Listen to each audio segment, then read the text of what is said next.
Kasako Media, tunaangazia maisha, tunaandika kesho.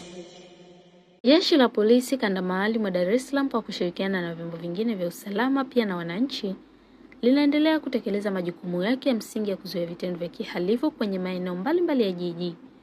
Hali ya usalama kwa ujumla ni nzuri na wananchi wanaendelea na shughuli zao kama kawaida. Pamoja na mambo mengine, mwezi Oktoba hadi Novemba 2025, jeshi la polisi kwenye sehemu ya mashauri yaliyofikishwa ofisi ya mashitaka na baadaye mahakamani kumekuwa na mafanikio yaliyowezesha baadhi ya watuhumiwa kupatikana na hatia, hasa wenye makosa na uhusiano na ukatili kwa wanawake na watoto. Baadhi ya watuhumiwa waliopatikana na hatia hiyo ni namba 1, Abubakar Memba #Abu mkazi wa Mbagala alihukumiwa kifungo cha maisha jela na mahakama ya wilaya Temeke kwa kosa la kulawiti. Namba 2, Julius Justo #Mbwambo mkazi wa Ukonga alihukumiwa na mahakama ya wilaya Ilala kifungo cha maisha jela kwa kosa la kulawiti. Namba 3, Paul Elisha mkazi wa Kawe alihukumiwa na mahakama ya wilaya Kinondoni kifungo cha maisha jela kwa kosa la kubaka. Namba 4, Eric Muhagama mkazi wa Kimara alihukumiwa na mahakama ya wilaya Ubungo kifungo cha maisha jela kwa kosa la kulawiti.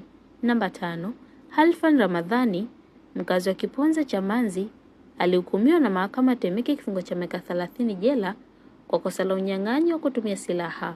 Namba 6, Jackson Tusemwige na Abrahman Hassani #Mpwawa wakazi wa Ukonga walihukumiwa na mahakama ya Ilala kifungo cha miaka 20 jela kwa kosa la kupatikana na nyara za serikali.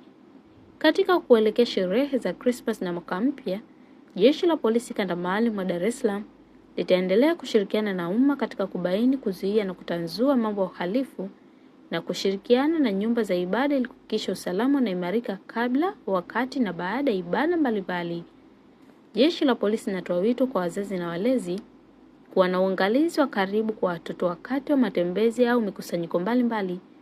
Pia nyumba na makazi yasiachwe bila uangalizi kipindi chote.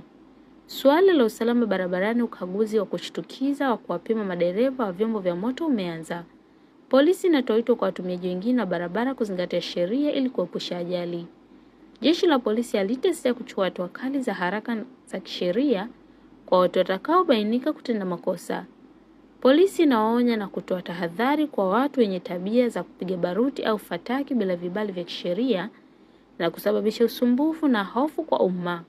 Polisi haitasita kuchukua hatua kwa mtu yoyote atakayekiuka sheria. Polisi kanda maalum wa Dar es Salaam inawatakia maandalizi mema na kusherehekea kwa amani siku hizo. Nikusihi mtazamaji wa Kasako Media, kwa update zaidi unaweza kutufuatilia kupitia mitandao yetu mbalimbali ya kijamii ambapo Instagram na Facebook ni Kasako Media.